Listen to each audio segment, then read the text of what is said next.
All right, Park Board members. Well, I believe that we are live, and we have present with us enough for a quorum today. And so we will begin the September 9th Spokane Park Board meeting. Thank you, everybody, and thank you for joining. I believe that Chris Wright is trying to join us from the public. Is there any other public individuals here that I need to be aware of? I believe Hal McGlathery is here as well. Yes. Hello, Hal. Good to have you. Chris was able to make it. His schedule cleared, so that's good. We have both of our chairs of that particular committee. And so we will begin our agenda. So I have done roll call. And are there any additions or deletions to the agenda? Hearing none, I think that both Hal and Chris have made known their opinions on our upcoming agenda item. Chris indicated to me that he was not going to be speaking. Hal, I guess you're here to answer questions as well. Okay. Yep. And yes. We're going to proceed. I know that Greta has a 5 o'clock commitment for Conservation Futures, and we don't want to keep her from that. So we are going to try to be very efficient. And Nick Sumner has joined us. Excellent. Thank you, Nick. I know it's busy where you are. All right. Well, you have in front of you, Park Board members, 6 items on the consent agenda. And Hannah Kitts has just indicated she will be coming a little bit late, but she's going to be coming. All right, 6 items on the consent agenda. And are there any Park Board members that would need to have a consent agenda item removed for discussion? Hearing none, I would like to make a motion that all the items on the consent agenda be approved as presented. Is there a second? I'll second that. Thank you, Rick. Approved and seconded. Any further discussion? All those in favor signify by saying aye, and maybe wave. Aye. Aye. Good. Opposed? Motion passes. Thank you, everyone. I don't believe we have any special guests today. So, Mark Buning, we are coming to you for the financial report rather quickly. Boy, we're jumping right into it today. So, all right, let me share my screen.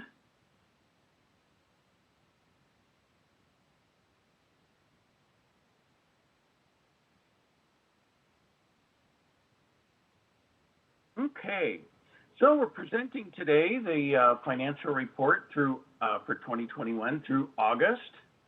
We'll begin with our first slide here, and here we see a comparison of our actual expenditures through August with our historical budget average, again, based upon the last 2 years of our budget usage. And we see that the actuals are very, very close to the budget actuals. In fact, our actual expenditures are about 98.3% of the budget. And compared to last year, expenditures are about $1.8 million more, reflecting the gradual reopening of the parks program. And that's one of the things we'll see as we go through here, that our expenditures are significantly higher than last year compared to, the year previous, but also our revenues are considerably higher. So we'll see that in the end, it kind of is very, very, very, very close to where we were at the same point last year at this time. So anyway, moving on to our second slide, we see our year-to-date revenues compared to our historical average. And as we can see again, the two are very close. Our actual revenues exceed the budget by only about $133,000.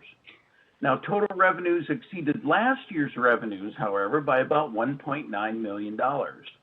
And if you separate out the revenue derived just from our parks activities, again, mostly in recreation and Riverfront Park, the revenues this year exceed 2020 by over $1.3 million. So again, much more active year this year, reflected in higher expenditures and higher revenues. Any questions at this point? Oh, all right. Moving on to our third slide here, in the Park Fund, we see a comparison of year-to-date revenues to our year-to-date expenditures. And we see that our total revenues exceed total expenditures by about $2.2 million. And then this is, as I mentioned earlier, this is almost identical to the same point last year. In 2020, at the same point in time, revenues exceeded expenditures by about $2.1 million. So, and to be exact, our revenues over expenditures are about $107,000 more than last year. So even though we've had much higher revenues, much higher expenditures, we're netting out to about the same point where we were last year. Any questions on the Parks Fund before we move to the Golf Fund? No. All right. Our first slide for the Golf Fund, we see that our year-to-date expenditures exceed the historical budget by about $240,000. This is due to a lot of factors, but this reflects primarily the very busy year at the courses that we've been having so far this season. The busy year requires a large amount of temp seasonal, and also significant factors, our water costs, our utility costs are quite high, reflecting the hot, dry year we've had.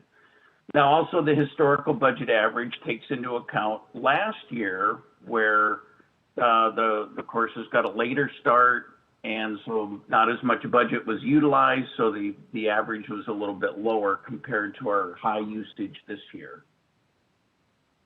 So, but if we look at the revenues, we see the result of this very busy year and the resultant higher costs. Our actual revenues exceed the historical budget by about $900,000. Our total revenues this year, and again, including the facility improvement fee, exceeds total revenues last year by about $884,000.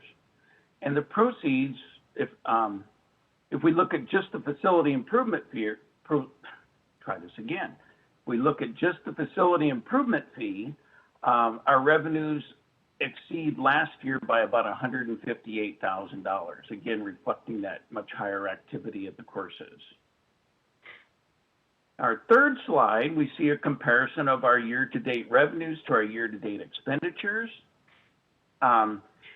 This is pretty dramatic, and the total revenues exceed expenditures by about $2 million. The Golf Fund's year-to-date net revenues exceed the 2020 net revenues by about $530,000. So again, reflecting the very good year they've been having. Any questions about the Golf Fund?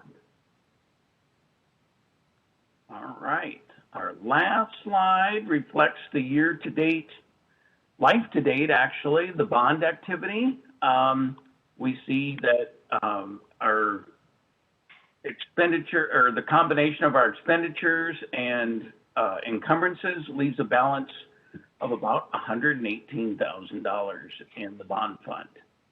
So again, reflecting the drawing to a close and the completion of that project.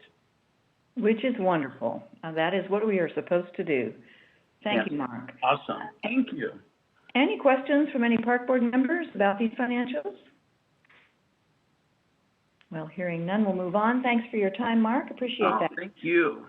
So we do have sort of an emergency item that was added yesterday to the agenda, and I think Nick Hammond has some of the details on that, but it's a sewer emergency at Corbin Arts Center. So, Nick, did you want to give the details, or do you want me? Sure, I'd be very happy to give you some details on it. This is something we never want to bring emergency type items to the board without going through committee, so I'll certainly apologize for that. I was taught as a young landscape laborer that sewage rolls downhill and sometimes you're at the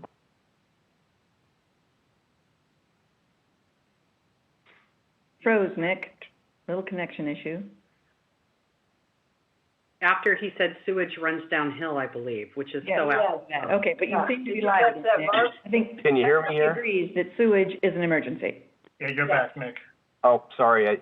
The story there was sewer runs downhill and sometimes we're at the bottom, right? Yeah. So, I have an image here for you. Do you see an image of a plan of the Corbin Arts Center with some colored lines on it? Yes. Yes. Okay, excellent. Apologies for my internet connection there for a moment. This line, about a month ago, was blocked. We had a sewer backup. It came into the basement of the building, and was threatening to damage quite a bit of mechanical equipment, and so we were able to stop that from happening and clear the sewage backup as needed.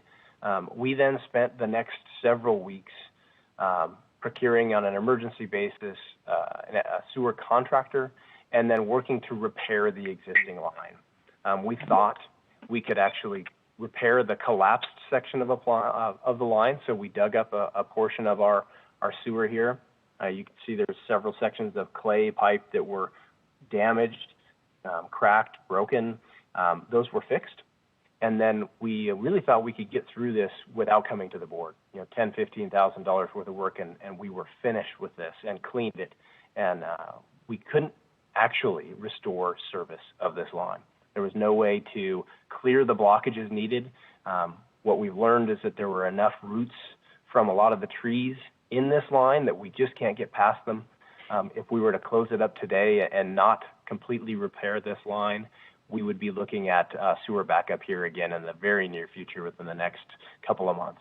Of course, the Corbin Arts Center is a facility for us which is actively programmed, which is carrying camps and art programs and activities on a daily basis ongoing. And there's even some next week which we're still moving around. So the ultimate solution to fixing this problem is unfortunately, the replacement of the sewer line. And what you see is a blue dashed line here where the existing sewer line must be abandoned, and a orange line, which is a preferred route for our sewer department and for our contractor and for us to put in a new line that's more easily maintained. To do this, we have to close a portion of Washington Street and do traffic control measures that are typically not inexpensive, which is why we've been working in the past to not replace this line. And we've really had no indications in the past before this last month that there was a risk of this sort of failure with this line. So it is a surprise to us. It is something we'd like to repair. We're here in front of you today to ask for authorization for that repair.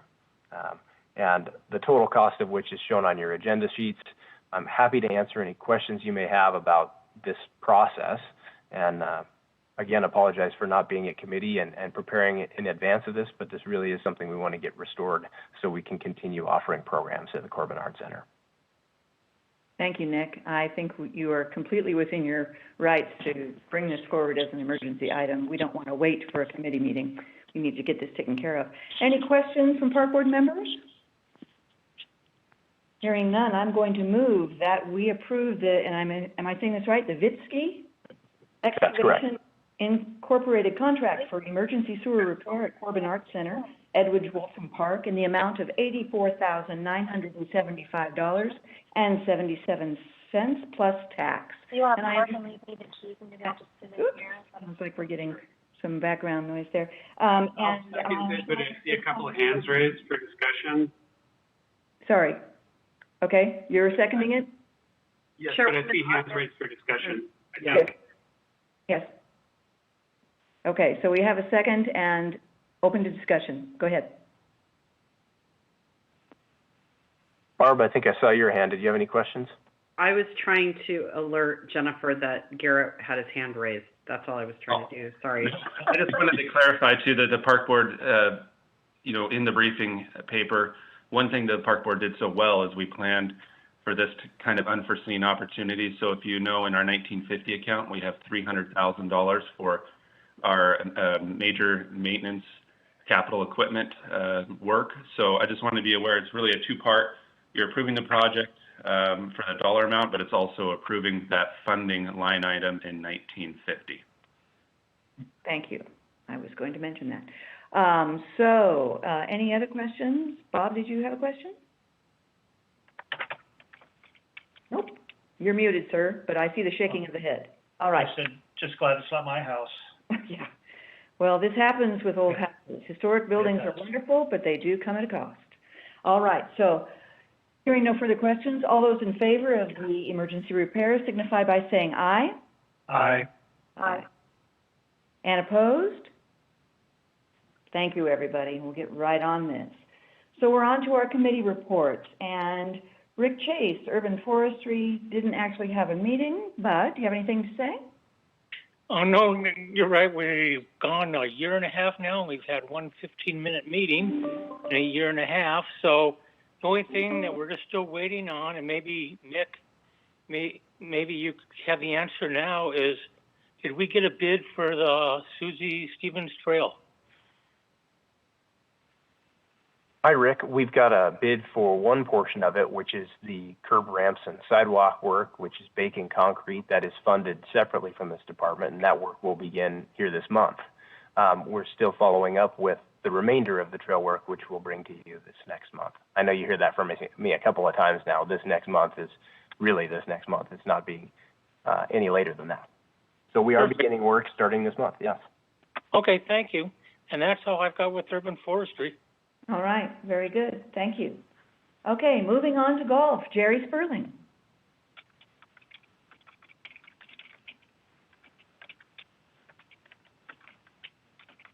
Hello, Jerry. You need to unmute for golf. Oops. Now I'm there? Now you're there. There you go. All right, there we go.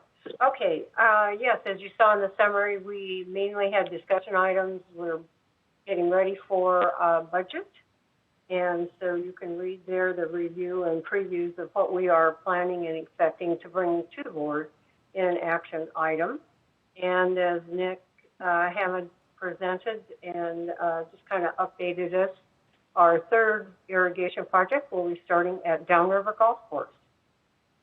So stay tuned for that. And we hope that we are working, and correct me if I'm wrong, but we are working with Heritage, and they are the group that worked with us on Esmeralda. So we do have some, heads up. We kind of are into a real organized state. And Ben Nelson is our superintendent at Downriver, so he's going to be right on top of things.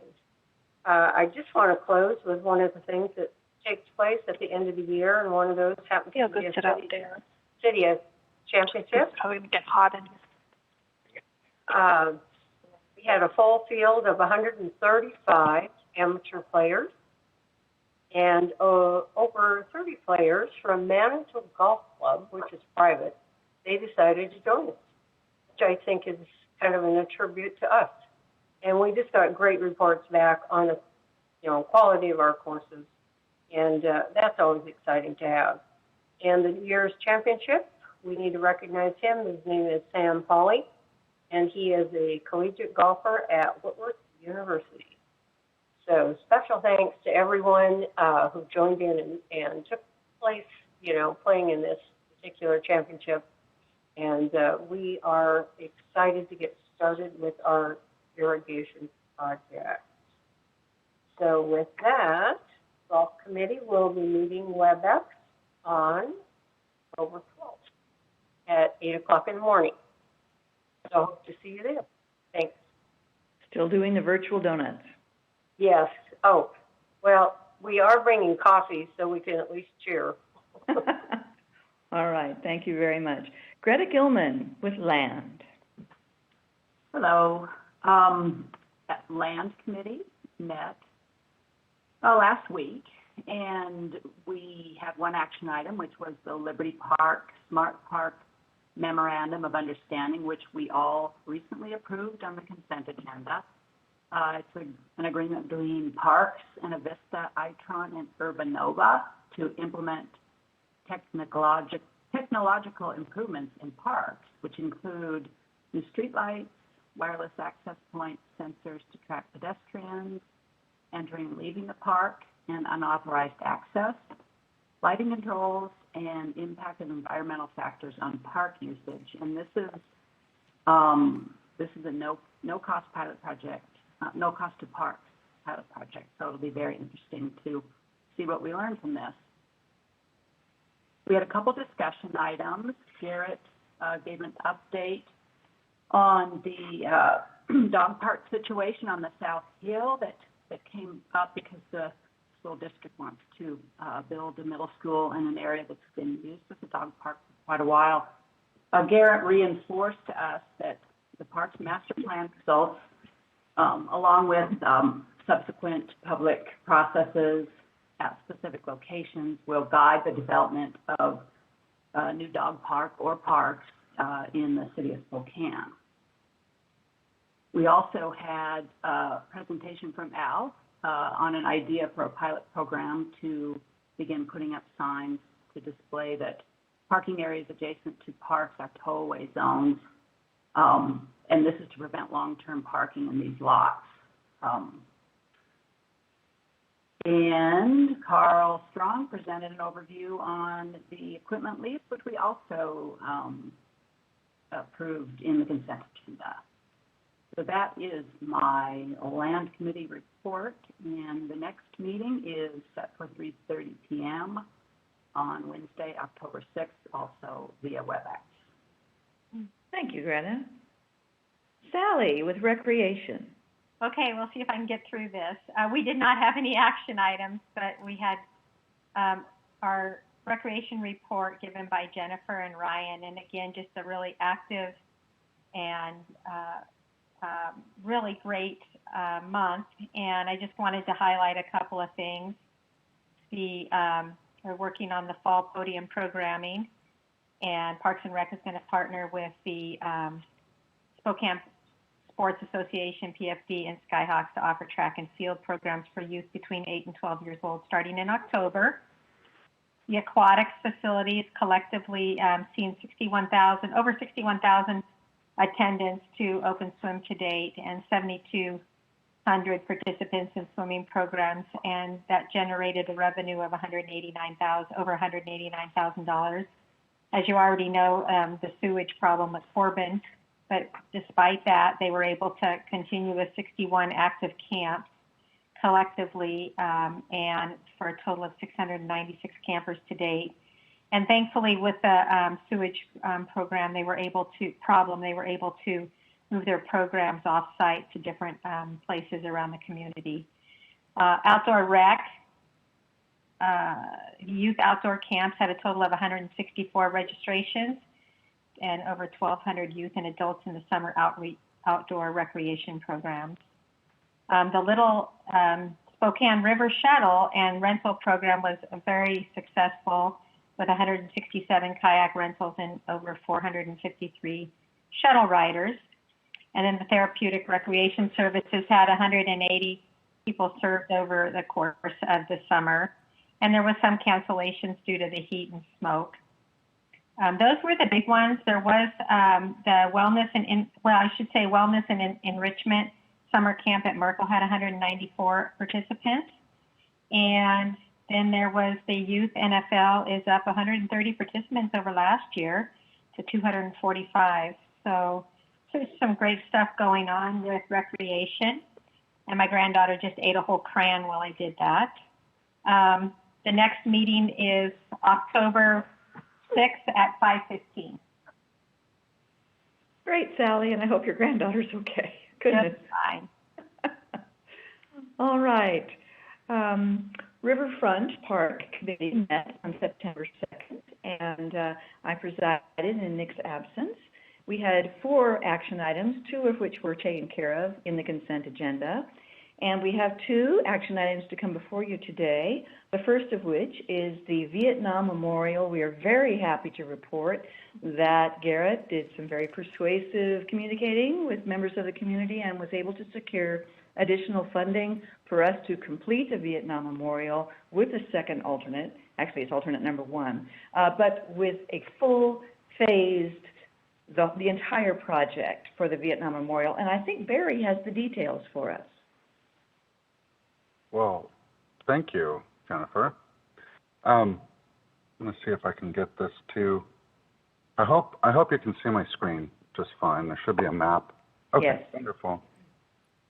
The Vietnam Memorial is, of course, located in Riverfront Park to the northwest of our Lilac Bowl, and it's a really wonderful location. Here's an image from as you approach the Vietnam Memorial. And as you can see around it, it's a little tired on the landscape, but there's this beautiful canopy of trees that are around it too. And then the sculpture itself, a young fella, service member, sitting on a basalt column, very Spokane, holding a note. Either he just read the note or maybe he was writing a note, but he's in contemplation. And it was originally built in 1985. It's a beautiful setting, but coming up on our Memorial Day, the veterans groups got together along with several other folks to see if we could spruce it up, if we could add some a little bit larger space here, expand the footprint, add some lighting, add some wayfinding signage, and some more benches. Here's another image of the bronze sculpture here. And in the base bid, what we were doing was the pathway that leads to and from the memorial was in rather bad shape. And so we wanted to remove and replace that. And at the same time, expand some of the area around the memorial, which is shown in the center of the image here with concrete bollard lights, that sort of thing. This was the base bid, which was approved by Park Board last month with Garco Construction. Also with that was alternate 2, which was the addition of 2 of these wayfinding signs. But with that, there was this other alternate. It was actually alternate 1. Come on. Let's go And look it even expanded the site just a little bit more and added more landscaping around it.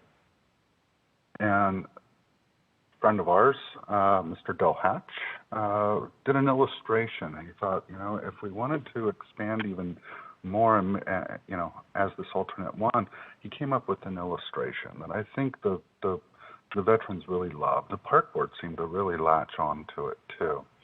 And so we worked with Garco, and of course Garrett and Nick Maud really worked with the donors to raise the money in order to expand upon the concept.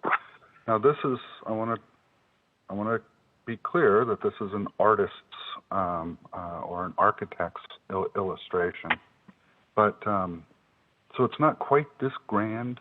It's a little bit smaller, but it's intimate, and it's beautiful, and it's going to have the flagpoles and lots of lighting, and it's going to have some nice landscaping. A beautiful wrought iron fence out in front of it that overlooks the river and downtown and the Lilac Bowl, and then embedded in the fencing are also our metal service badges, the medallions, and so it really starts to bring a lot of things together, especially since this is for Spokane. We not only want the American flag and the POW flag, but also the state of Washington or Spokane's flag itself. It's something that I'm still kind of grappling with and need to bounce back to the vets. Is this Washington or is it Spokane's flag? Because it's really our local vets that are memorialized here. With that, the ad with tax was $52,668. And I'm sure Garrett will jump in here, I hope, to just kind of chat about where that funding is coming from. But in the end, my ask to this group, which has gone to executive team, it's gone to Riverfront Park Committee, of course, and now I ask the Park Board to please consider approval of the alternate number 1 for the Vietnam Memorial in the amount of $52,668. And I'm happy to answer any questions you have. Thank you, Barry. Garrett, did you want to mention where this comes from? Well, I would just like to step back too, and I think, and I'm going to speak a little bit for like Barry and I and Nick, is this is why we're in this business. Talk about a successful project that really started from ground zero, zero funds, and came up with a vision, worked with a stakeholder group, and now we're able to execute that vision. And we want to do it right. We want to do it right the first time. And to really celebrate our local veterans and really give back to that community. Not going to get into quite the details yet, but I'm going to tell you we're working on press release because I think this is a big enough deal where we will be launching a press release listing all these donors. And this really started in 2019 for this donor base. So we're going to list all those donors. We're going to honor those donors as well in a way at this memorial. And we're just super excited because we had veterans groups and all sorts of different organizations that came from every different angle to help out with this project. And that just shows the community commitment to this. And we're excited to be able to deliver this before Veterans Day of this year. So look forward to more information too on ribbon cutting dates and things like that. But pretty exciting to be able to deliver this back to Riverfront Park. And this is wonderful. I'm so glad, as I said in the chat, that we're able to do this right. So thank you, everybody, for your work. Thank you to our donors. You know who you are, and we look forward to celebrating you and celebrating this renovation. So if I have no other questions from Park Board members, I would like to make a motion to approve the Garco Construction Vietnam Memorial Alternate 1 in the amount of $52,668, tax inclusive. Is there a second? Thank you, Nick. Thank you. Any further discussion? All those in favor signify by saying aye. Maybe wave. Aye. And opposed? No one's opposed. Unanimously passes. Thank you so very much. Thank you. All right. Then the next big item is the King Cole Commemorative Project, and the committee has met. It is an 11-person committee, and it was a committee that was organized on March 11th, and they've been meeting to figure out how to properly commemorate King Cole and the Expo 74 that resulted in our wonderful Riverfront Park. If it weren't for that, we might still have railroads downtown. And so it's really significant that the Expo 74 gave us this downtown jewel. So at the August 24th meeting, we had a number of elements that were agreed upon, and I believe that we have Garrett D. to present these elements to us today.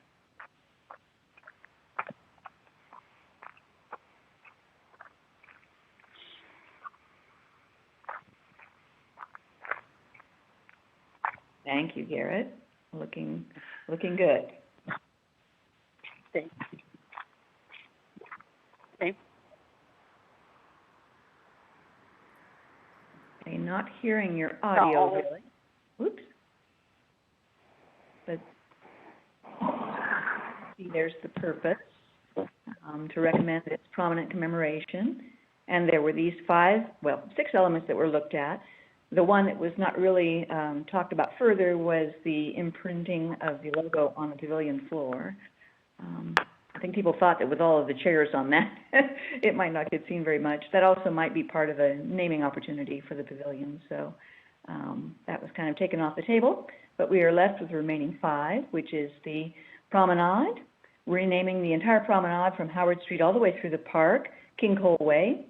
I think everybody would agree that if it weren't for King Cole, we probably would not have this park this way. And of course, there were a number of other players that were part of his team. The interpretive signage would go along this walkway, and maybe stations that would talk about the story. And we would want to make sure that the tribe was welcome to participate in this process in whatever form they would like to have and tell their part of the story. They will be included in this. The documentary video that Cole Taylor's brother, I believe, is a videographer, and I know that he and Bill Young have some footage and will be working on something together. A free sculpture, the idea of this was to talk about the group that was surrounding King Cole. For example, it was Jim Cole who approached the railroads and got them to get off of Havermill Island, go around the downtown, and leave that area, clean up those, take the tracks off, and expose our beautiful falls, which were covered up by trestles and whatnot, and really bring that land back to what it is today. And then, of course, the King Cole statue. This statue has not been determined in form, so how that would look would depend. If you can show us the next slide. we'll get through this. There's King Cole Way. Again, this would be the area. Keep going. Next slide. From the fountain, that would be the entrance there. And there's the marker now, but people generally feel that that's really rather small, and people pass by it without seeing it, and it doesn't really indicate enough of a commemoration here. Keep going. There's more of what would be King Cole Way. And, of course, the clock tower. Thank goodness for Jerry Quinn saving the clock tower for us. It became such an iconic part, along with the pavilion, of the skyline of Spokane. So one more slide there. There's the bridge, named King Cole Bridge, but many people don't know that. So the King Cole Way would give more prominent recognition for the major role that King Cole had in convincing Spokane that this was doable for Spokane. One more slide there. More of the King Cole Way. Keep going. Looking good. And as we conclude there up by the North Bank and the Papillon building where the butterfly will go back up, we're happy to say. That would be the terminus there. There we are, where the butterfly would be. Next slide.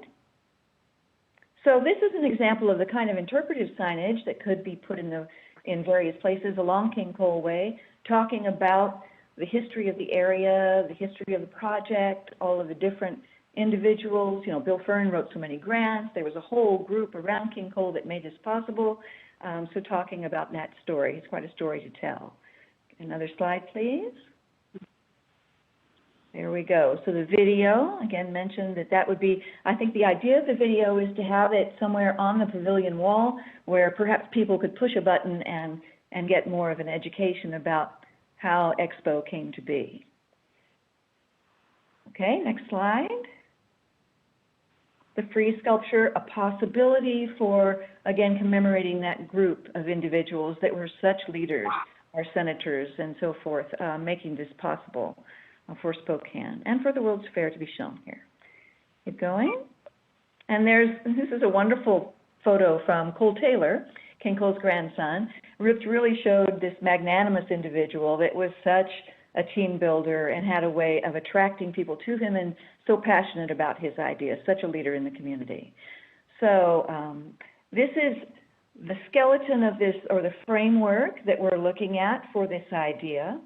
And the idea, I think is there one more slide? So there's the 5 elements again. The walkway, thank you very much. Thanks, Garrett, appreciate that. So the motion is to recommend to the Park Board that they support the committee's recommendations at this time for the board to evaluate as it goes along and for the King Cole Committee to seek funding opportunities where needed for these 5 elements: designating King Cole Way, interpretive signage along King Cole Way, the documentary video of Expo 74, the free sculpture, and a King Cole statue. Now, these elements, 2 of them are sort of artworks, the free sculpture, the King Cole statue, and I've been in conversation with Spokane Arts, Melissa Huggins, and what they would do as next steps is to issue an RFP, really an RFI, a request for ideas from our local artists for how they might best commemorate these items in a frieze, or maybe a holographic frieze or something, who knows, and a statue or statue-like commemoration. So it would be interesting to see what the artists would come up with as ideas. In consideration of these ideas and the public input that we would seek about those ideas, then as they are further developed, the Park Board would have a final vote on these elements and how they would be placed in the park. So this is the beginning of this process. This is the framework that we're voting on today, and it sort of allows the process to get really started and the fundraising to begin. Are there any questions on this motion? First of all, do I have a second for the motion? Do you need me to restate it? I'll second it. Thank you. Mm-hmm. Thank you, Bob. Okay, any further questions? Hey, Jennifer. This is Mike Cathcart. Hey, just a thought or a consideration. And first off, I'm grateful for the acknowledgement of Jerry Quinn's role in preserving the clock tower, and that we're going to acknowledge that. I think that's really important. The other, though, I just wonder, as part of this greater Expo 74 kind of commemoration, I hope there could be some acknowledgement and recognition of Luke Williams' role as well, former Spokane City Council member, and was really pivotal in getting some of the sponsorships for Expo and really just making that happen for our community as well. And so I just think some acknowledgement or recognition of that would be welcome as part of this greater project in addition to King Cole. Thank you very much.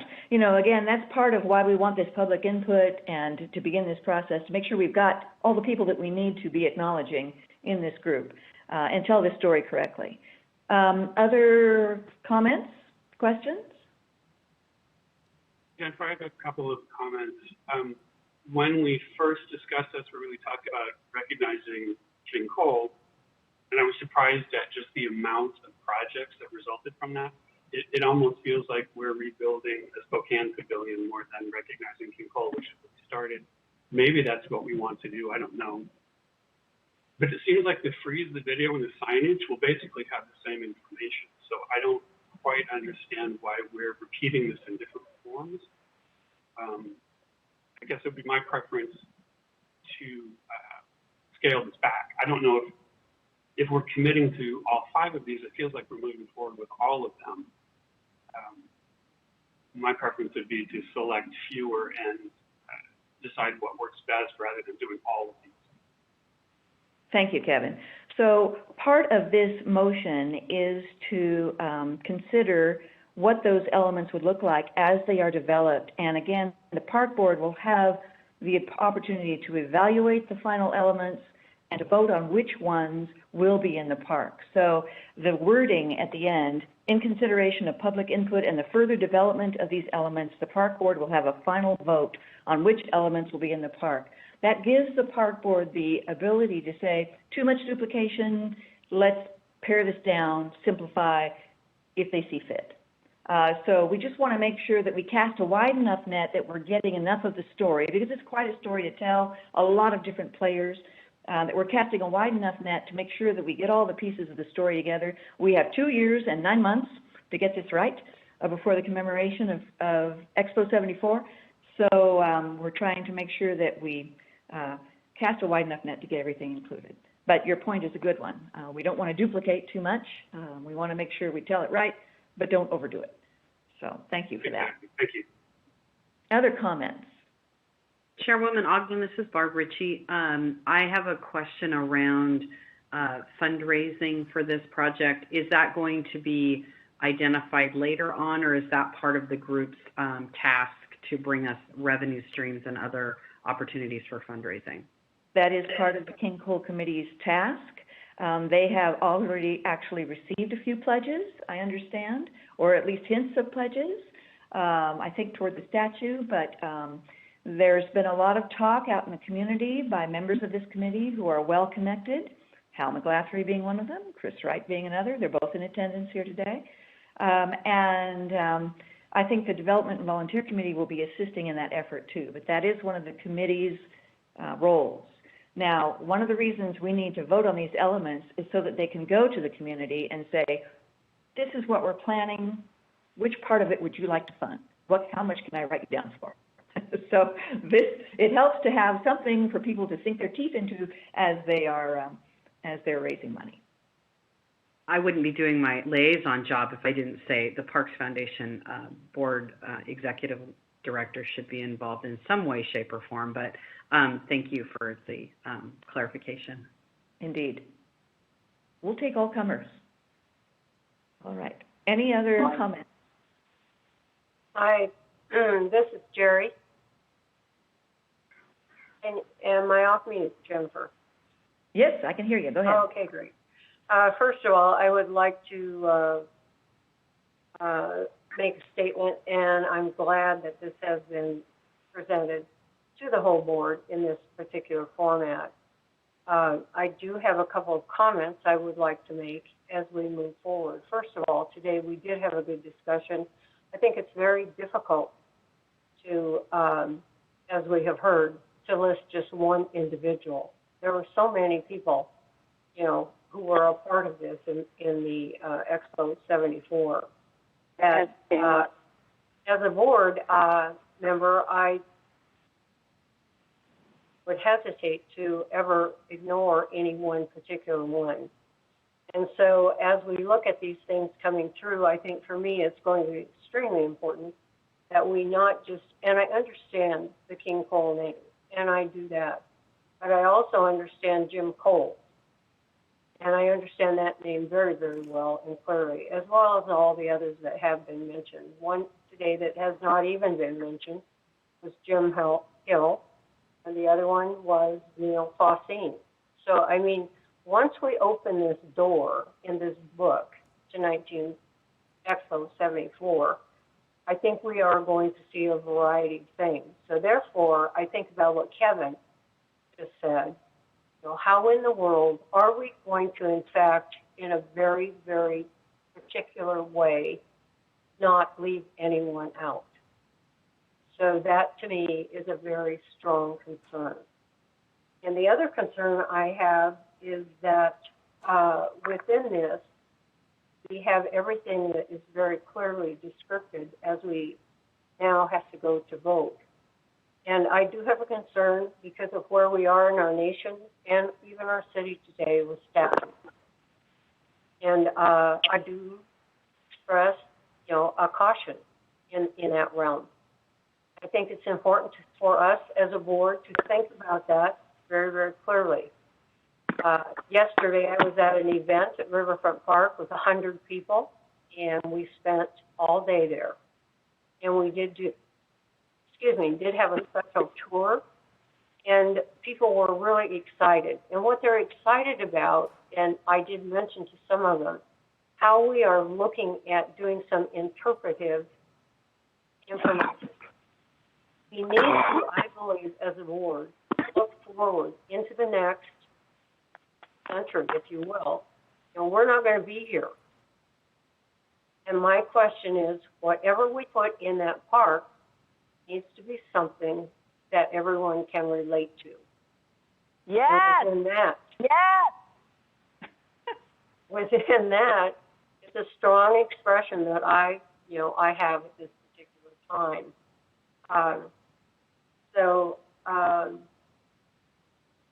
I would hope that when this goes back to that ad hoc committee, that these things are looked at very, very clearly and particularly. Thank you, Jerry. I could tell that your comments were popular. I personally am someone who really hopes that we have QR codes. I'm always pushing QR codes, but the next generation really uses that technology to access information. There is quite a story to be told. I'm very happy that Bill Youngs is part of this committee. He was the author of Fair in the Falls. So thankfully, this committee is well populated by people who know this story well and know how important it is to include all the individuals involved. So there is quite a story to tell here. And my hope is that we can do it in a way using technology, perhaps video, perhaps other elements that tells the complete story and really lets people do a deep dive if they want to into the full picture of this. And again, making sure that the tribe is there as well with their piece of this in whatever form they wish. So it's an important job to get right. Yeah, go ahead. One last thing. I think as a board, we also need to be cognizant of the fact that it's going to take a lot of money to put this on the table. And I, as a board member, have to feel totally supportive to be able to go out and request funds be given to this particular entity, if you will. Yes, indeed. I just would like to remind us as a board what our job is. And it will begin as we end this particular conversation. Yes. Any other comments? Yeah, Jennifer, this is Bob. Hello, Bob. I guess I'm not wrapping my head around the mechanics of this process. So today we would be approving the fundraising and to go ahead with these 5 items, but we would be reserving later the ability to approve them specifically, like each one? And so I guess the thought that comes to my mind, if a group goes out and let's say does a tremendous job of fundraising for the freeze,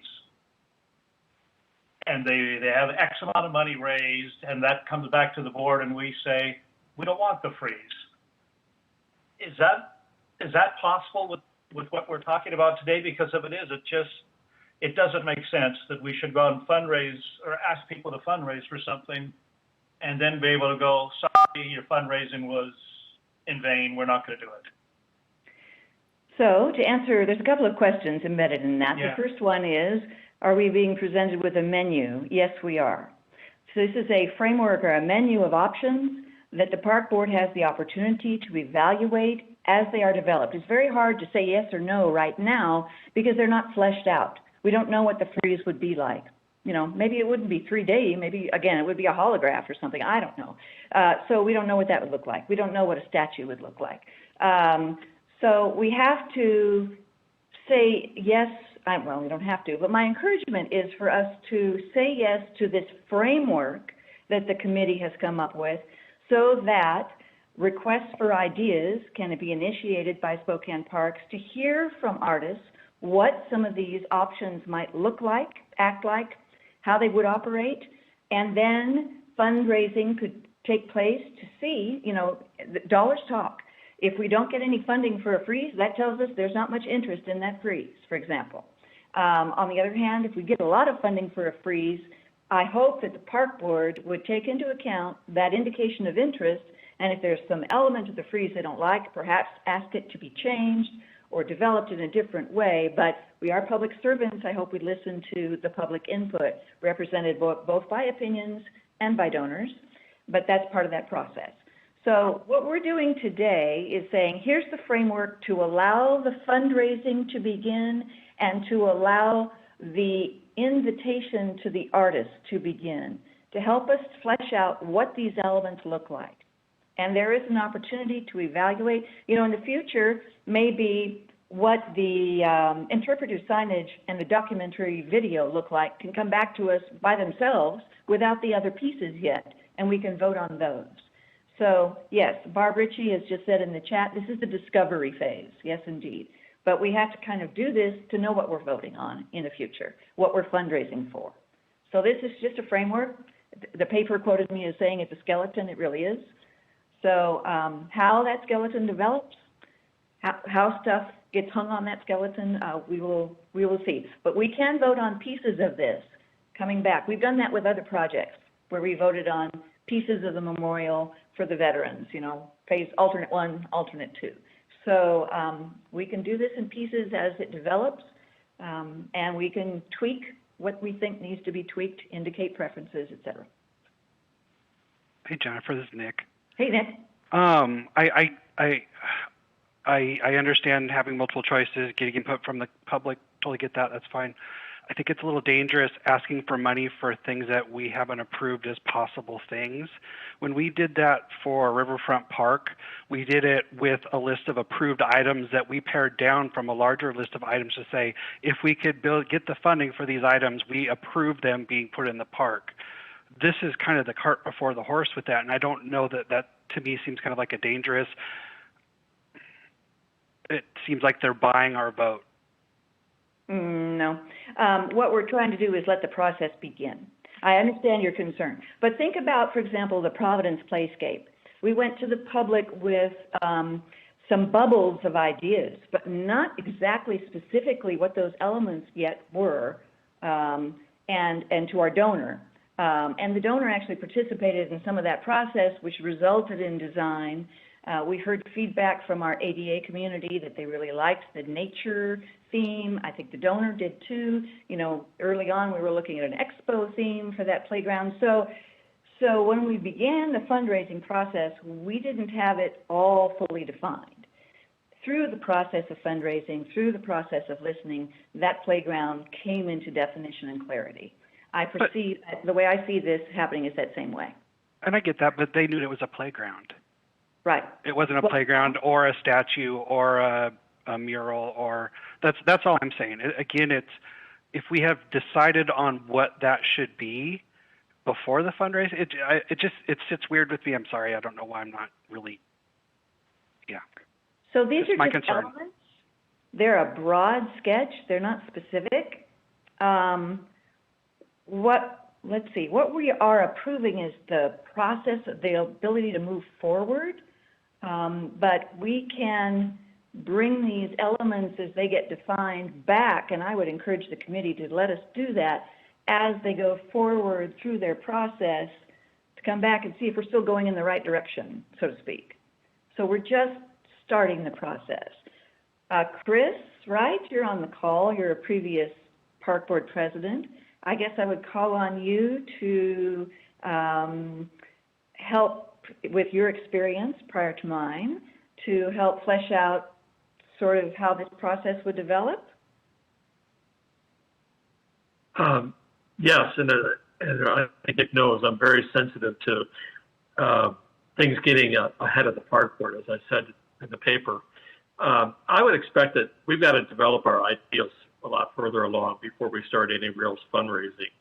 And I don't think we're going to be building expectations in the public about one idea or the other ahead of the park board. So at this point, I'm really seeing that we've got to hear from artists. We've got to give them a shot at giving us some ideas, fleshing out some of those 5 elements, and then let it go through Joint Arts Committee and the park board. So we have a couple years away. It'd be nice to have a little more time, but I still view that we have adequate time for fundraising and to get something done by 2024.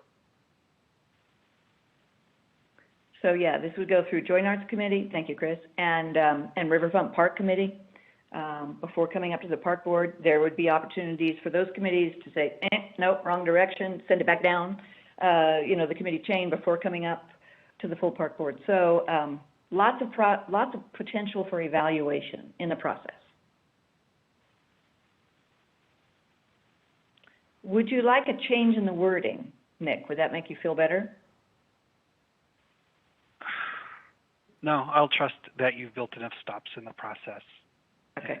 For now. Okay. We'll go. These are good concerns, and I'm glad to hear them, and thank you, Chris and Nick, both of you, being past presidents, for your cautions. We do want to make sure we're not tying our hands and that we have full opportunity to evaluate things as they develop, but I think that we do. Oh, and Terry raised her hand. Sorry, Terry, I didn't see you. That's okay. It was a little tiny hand, like tiny.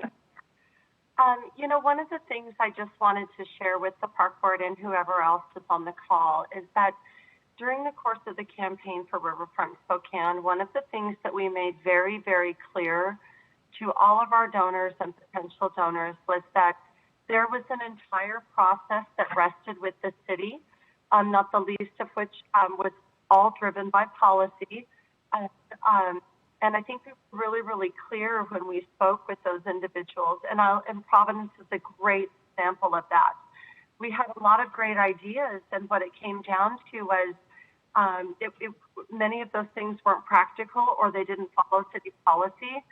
And as the foundation, it was really our obligation to ensure that through the course of contracting and memorandums of understanding, that we were consistently recognizing the city's obligation to follow its own rules, thus the policies and procedures. Thank you, Terry. Yeah, it's a complicated process a little bit to go through the committees and to go through the evaluation, but really necessary. But as Chris said, we have the time to do it. Yes, Kevin?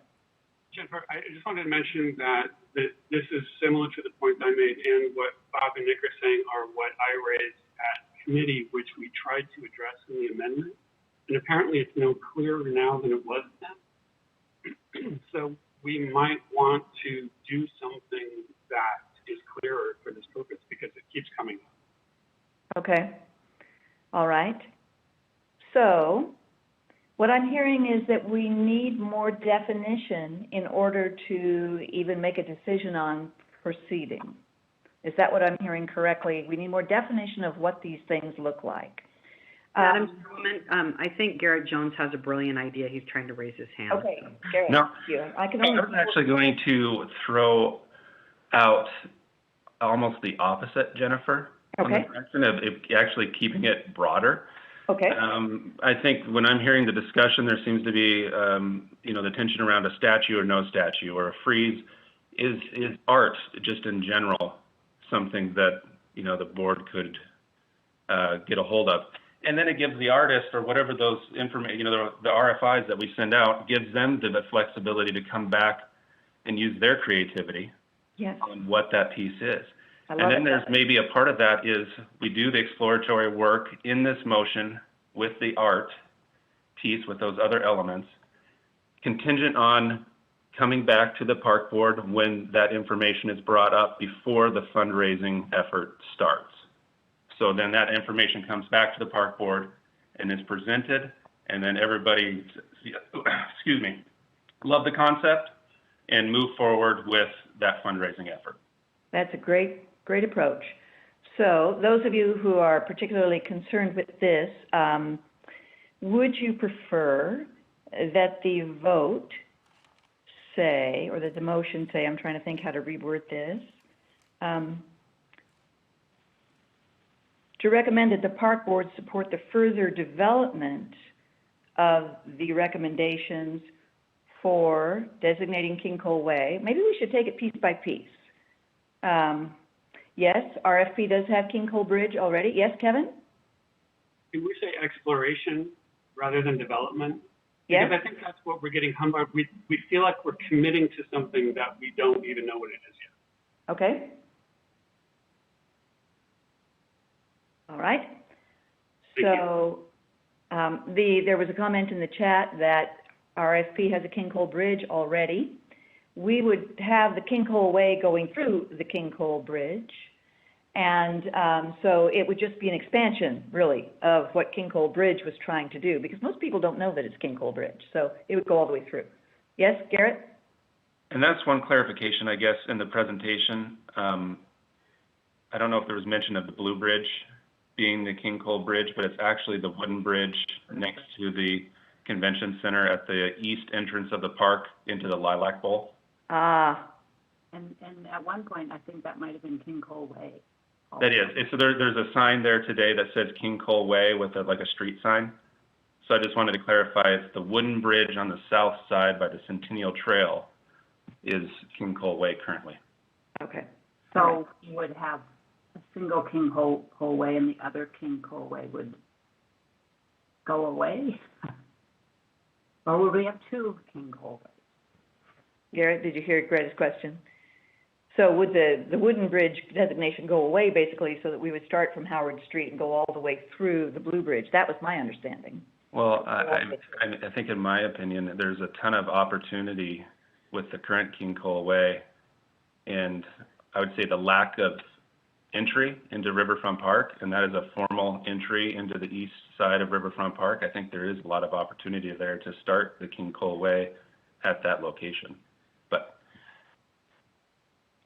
So that still doesn't quite answer the question, though. Would this current King Cole Bridge lose its name?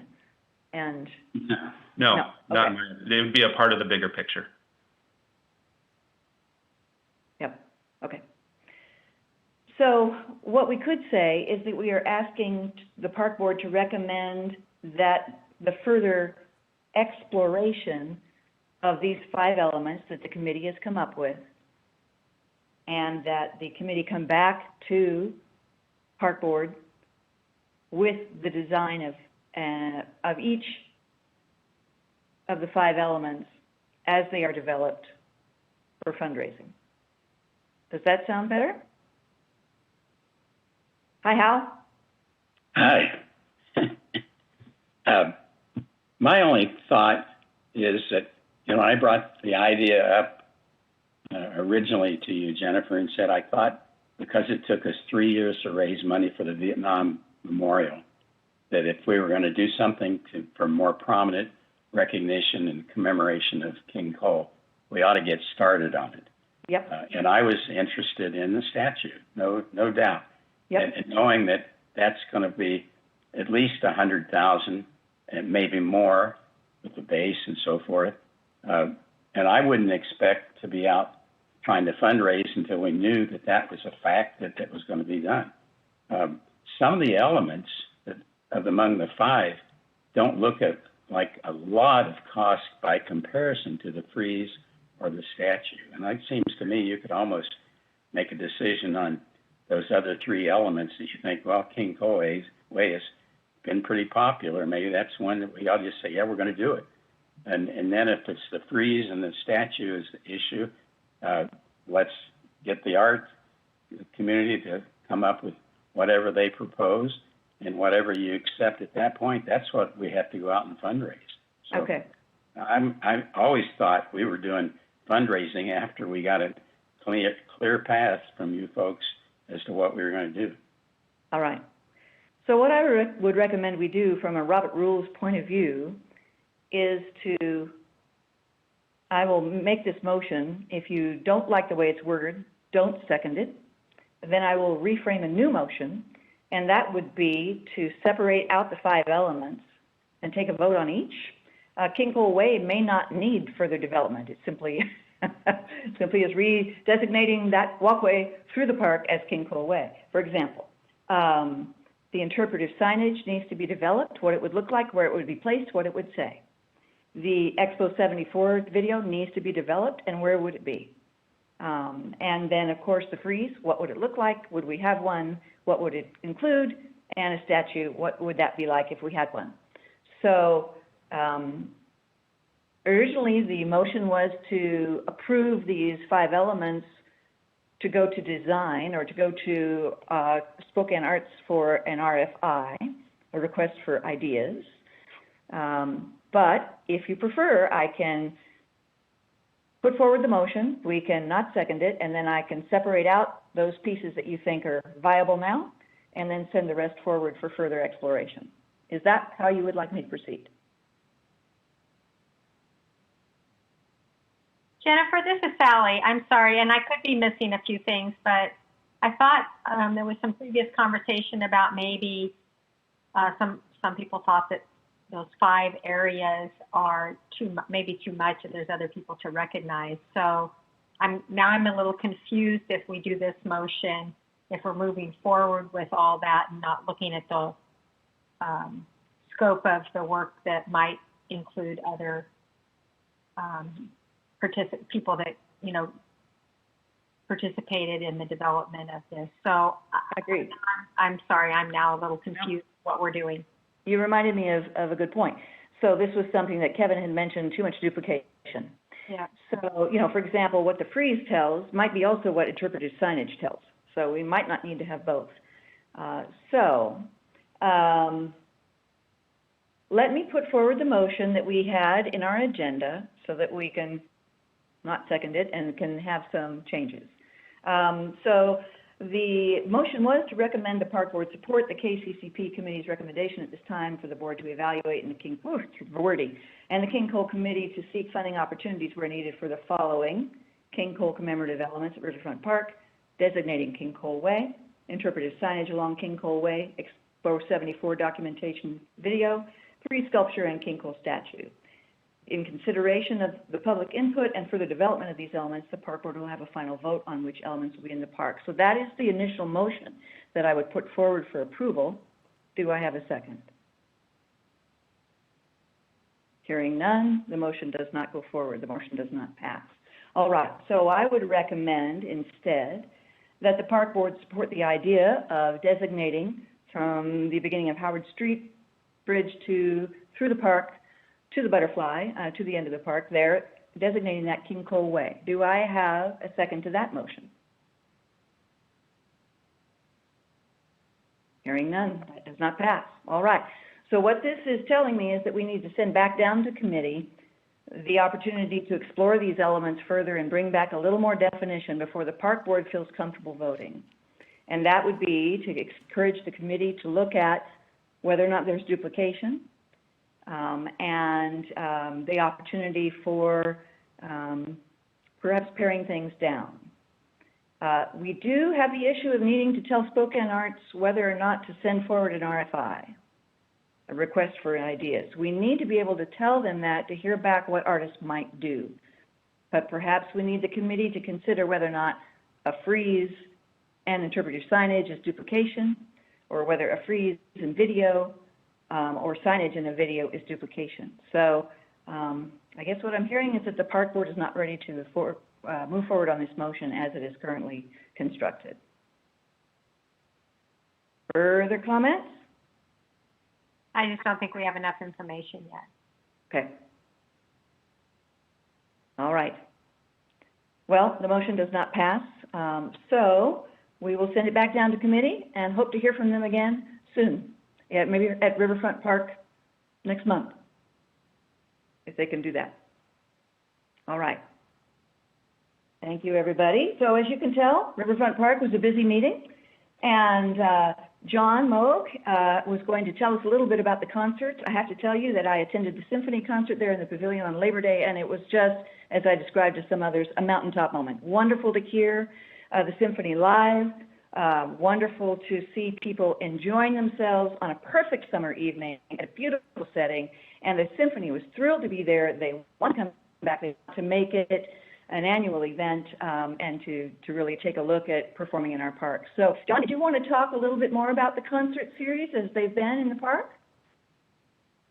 I sure do. Thank you, Jennifer. And if I can just take a quick moment to update on some of the conversations we've already had. So thank you, Councilmember, for bringing up Jerry Quinn. We are planning a recognition event for Mr. Quinn on October 6th, and we'll be expecting an invite here to everyone soon. And we'll be updating a clock tower interpretive sign that is currently being planned to memorialize his contributions to saving this icon. So that's going to be a good thing. And so in terms of that interpretive sign piece for Expo, and some of you may not be aware, the Historical Preservation Department has required at least four Expo signs be placed around the park. So we are already at some level working towards that contribution. And so there is an opportunity to recognize the multiple individuals as we go forth and just rounding that out. And it's also, if you remember, one of those fundraisable items that the foundation is raising money for the interpretive sign. So there is already work on that effort. So I just wanted to remind the board of that piece. And then I'd also like just to kind of present our concerts. So let me bring, if I can share my screen really quick.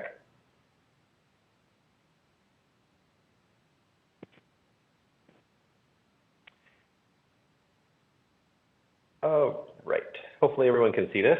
So this August was a wonderful moment for us all. It's the first time that Riverfront Park has really realized and the programming aspects of the master plan. And we embraced our concert series for the first time this year. We actually had 6 concerts to date, plus the Labor Day Symphony with the Spokane Symphony. And so I wanted to go through and show a couple of the pictures I have from the first 5 concerts. And unfortunately, I didn't have any photos available from the symphony or yesterday's concert to throw in here, but you can kind of get the gist of what's happening. This was the first concert with Primus. We had over 4,000 people attend this. Just really fantastic, energetic crowd attending. Obviously, some happy people out in front. Here is Les Claypool, the lead guitarist for Primus. Some rowdy folks coming over the stage barriers there. Then you can kind of see how the concert theatrics kind of fall into place and how the pavilion really sets that tone and the stage, so to speak, for that atmosphere. Really kind of cool with the lighting, lasers, and background. Some happy folks. Some more lights and show. This is kind of the venue looking back. Kind of really cool look to it. This is the beginning of the Counting Crows concerts. We were setting up seats for reserve seating. It's the only reserve seating concert we've had this year. And also the Spokane Symphony had seats set out as well for their concerts. Another show just kind of showing how the crowd looks from a different perspective. This is Nathaniel Ratliff and his concert. Again, Nathaniel's concert. And then when we got to Revelation, we started really thinking about how we can incorporate the pavilion life. Before this concert, AEG was thinking, well, you know, the production for these concerts didn't really factor into the lights, and so we don't want to use them. But once the concert started to learn about the lights available, they became really excited about them, and we began incorporating light shows into the actual concert. This is a really cool picture. There's just tons of folks doing a little bit of everything in this photograph. It just really shows just how people are embracing the venue as a concert venue. This is Revelation, one of their lead performers. It was a collection of bands. I'm not sure exactly what band this one was. And then finally, I just want to say thank you to the Riverfront Park team. This has taken over 2 years of planning, putting this together, working with tons of partners, collecting materials, training, everyone from this park board all the way down to our temp seasonal staff have really chipped in and made it possible. So thank you for everyone. And it took a whole village, and this is everyone on at least my village that made it work. And so I just really want to call them out for their success, and they put some really long hours into it. So that's it. Thank you. And so with that, your village is a great village. They do great work. I am very fortunate to have such a talented team. Yeah. They make parks look good. John, this is Jerry. I just want to interject. We spent all day yesterday at Riverfront Park having rented the carousel. And, it was absolutely fantastic. We had over 100 people there, and your staff and the Lancer support group, I highly recommend it to anybody. And we had just some very, very special events, and I'll be getting in touch with you because I want to make sure that we, as our group, send thank yous to many of your folks individually. So it was great. Thank you. Thank you, Jeremy. I was going to reach out to you today to find out how that went. My team says it went well, and so I'm so happy to hear that you also had a positive experience. So. Oh, yeah. Yeah, I highly recommend it to everybody listening. All right. Well, thank you, everybody. All right. So the next Riverfront Park Committee meeting is October 11th at 4 p.m. via WebEx. And I will move this on to Bob Anderson, who's probably been waiting with bated breath to talk about finance. I probably won't be quite as controversial, but you never know. Finance, we met Tuesday, September 7th at 3 p.m. There was one action item presented by Carl Strong for leasing new equipment for city parks maintenance. The action item received unanimous approval and was passed to the board in consent agenda. Mark Bunick and Garrett Jones presented the recommended 2022 budget and crosswalk. Some significant changes include a $948,000 increase to the general fund transfer, 4 new positions to be filled, and Riverfront Park changes to revenue and expenses, and those are resulting from the Lancer food contract. An unfulfilled assistant food and beverage supervisor position was removed from the Riverfront Park budget. Parks this year has indicated shifting some salary expenses from temporary employees to part-time permanent positions. Mark Bunick developed and presented an annual cost analysis of a temporary seasonal employee working 960 hours, and that is roughly half the cost of a permanent part-time employee working similar hours and pay classification. I know we've gone through the advantages of having the full-time position, but Mark gave us a good analysis of the different costs. So the next Finance Committee meeting is scheduled for October 12th at 3 p.m. via WebEx.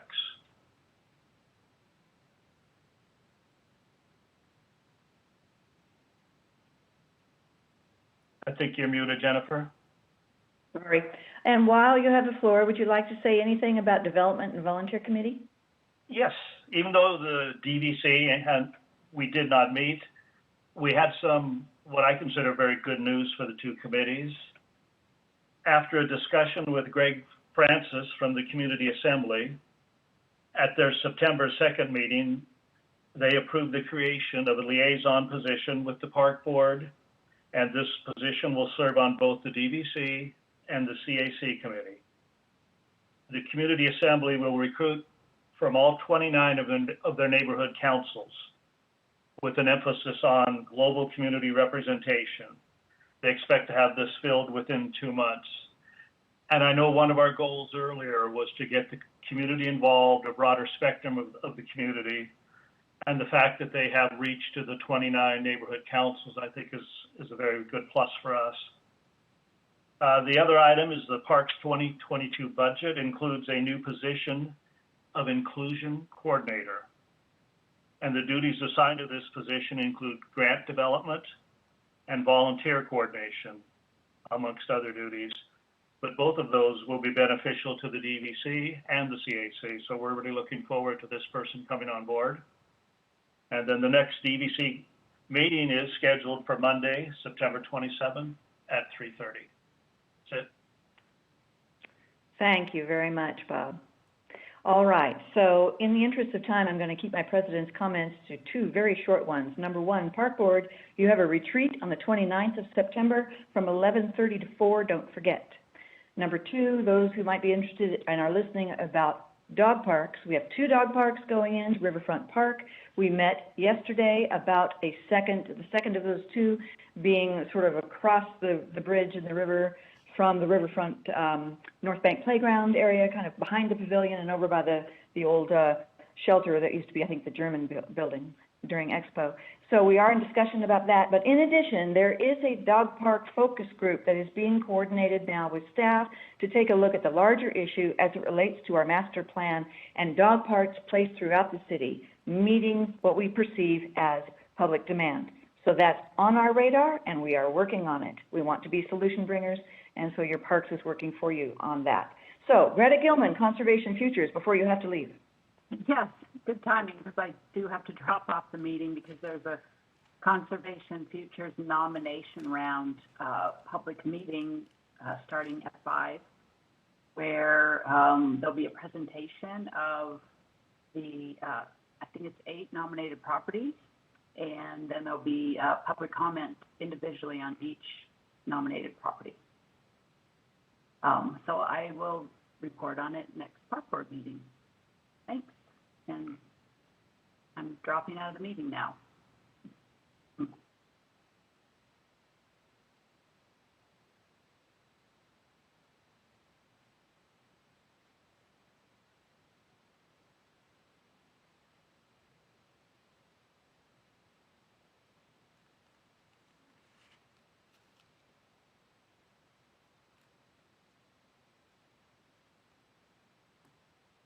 You're still muted, Jennifer. Jennifer, you're muted. Dang it. Okay. So, Barb Ritchie, Parks Foundation. Maybe I should be muted. Good evening, everybody. I have the pleasure of serving as your liaison board. Can you hear me? Oh, yeah, you can hear me. Okay, funny. I would just like to say it's coming up on the 70th anniversary of the Spokane Parks Foundation board, and so they're working on so many surprises and announcements for the coming month. So look forward to all of those things. Unfortunately, it'll probably be virtual, but I know that Terry and the team are excited to showcase some surprises and some fun things. Also, they're working on a new banking relationship, so I really can't talk about that much, but they spent a lot of time doing their due diligence on the banking relationship. It looks like the sun is coming in on me. God, looks like I'm getting a facelift. Okay. And I think finally, I would just like to thank the Parks Foundation for fundraising. They're working on their annual direct mail appeals and their communication plan and their marketing calendar. And they had a robust discussion on budgeting. So, and investments, really. So they spent a lot of time on that. Again, thank you to the Parks Foundation Board. And if there's any questions, Terry has to jump off the call as well. But the fund report is a standing addition to your committee minutes and meetings and minutes. And so for your additional reading tonight, please look in onto that. So thank you. End of my report. Thank you, Barb. All right, Councilmember Cathcart. Yeah, thank you. Not much to report. Just want to say thank you again to everybody and all the work that has gone on at Riverfront Park and get the concerts going again. That has been wonderful. Thank you for the acknowledgement of Jerry Quinn, and I'll look forward to being at that event on October 6th. And the only other thing I just want to say, and thank you, Jennifer, for acknowledging this a minute ago, which is, you know, as we're talking about dog parks and where to put them, let's not leave out Northeast Spokane. We'd love to have a dog park in the northeast part of our community, and I think there's other neighborhoods that would love to have that sort of an amenity. So hopefully we'll find some good solutions that support the entire community as we look at that and other improvements to our parks. Yes, indeed. And I'm happy to say that this dog park group is very dedicated, so I think we will have a lot of good input, a lot of good energy. Okay, Garrett Jones, before I let you take the floor, there's a question from one of our members. Is our retreat in person? That was the original thought, but at this point, it will be virtual. Oh, okay. Don't kill the messenger, Barb. Come on. I know. Well, look at it this way. You all can have your own beverages of choice that way. I know. You know, I think that's great, Garrett. I'll bring donuts. Yeah, there you go. Bring some for me, please. I will. All right, Garrett, take it away. Perfect. Well, wow, action-packed meeting. Thank you all for another great month. Just a couple items I want to run through. One is, right now, I've met with staff, our consultants working on that, trying to formulate the data of over 4,000 responses to our survey for our master plan. That is great progress there. I want to plug two items. One is September 14th. We're going to have workshops for Minnehaha Park and Meadow Glen. So these are two focus areas that we'll spend a little extra time on during the master plan process. So we're going to have workshops for those two locations. And then September 22nd will be the community-wide workshop. Will be the first one that was going to be in person at the carousel. Now it'll be totally virtual. But folks can visit SpokaneParksMasterPlan.org for those details, and you can register for that public meeting. Couple others, the North Suspension Bridge, big concrete pour. This is a great day. We actually have a deck on that bridge now. The concrete pour starts on Monday, and they're going to do it all in one big giant pour. Our contractor, Garco Construction, has been very innovative and super great partner on that project, and it's on time and on budget, which is pretty awesome. Another is little report that was mentioned in Land Committee, but I just want to mention this pilot program that we're working on, working with the neighborhoods and public safety on no parking. So this would be curbside to the park. No parking that coincides with our park hours, 10 p.m. to 6 a.m. at Coeur d'Alene Park, Harmon, Logan Peace, Fairview. So Coeur d'Alene Park will be one of those first. And we've seen a lot of negative activity happen after hours around that. And so this will be a way to confirm that and have this be a tool for public safety to work with us on. So others, the fall activity guide's out, ton of great stuff in there. Jennifer and her staff have done a great job and recreation. Two other plugs too. I saw this little band on my desk that said, "We survived summer 2021, Spokane Aquatics." I hope you understand how much effort our staff went through to try to make aquatics successful as it was, from staff shortages to the pandemic and restrictions, to smoke, to heat waves, to no chemicals. They pulled it off, huge success.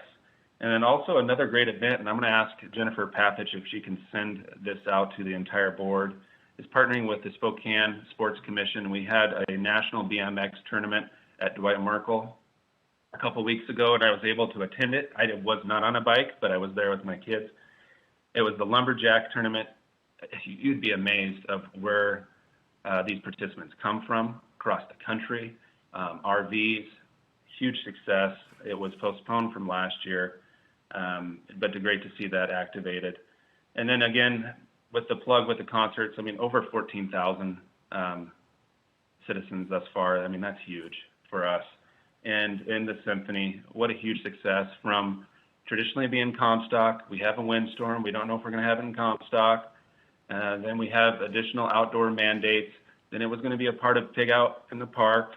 Pig Out in the Park then gets postponed, but lo and behold, we were still able to have it on a Labor Day, and a huge success. So a ton of behind-the-scenes work to make that successful. So with that, have a great rest of your evening, and that's the end of my report.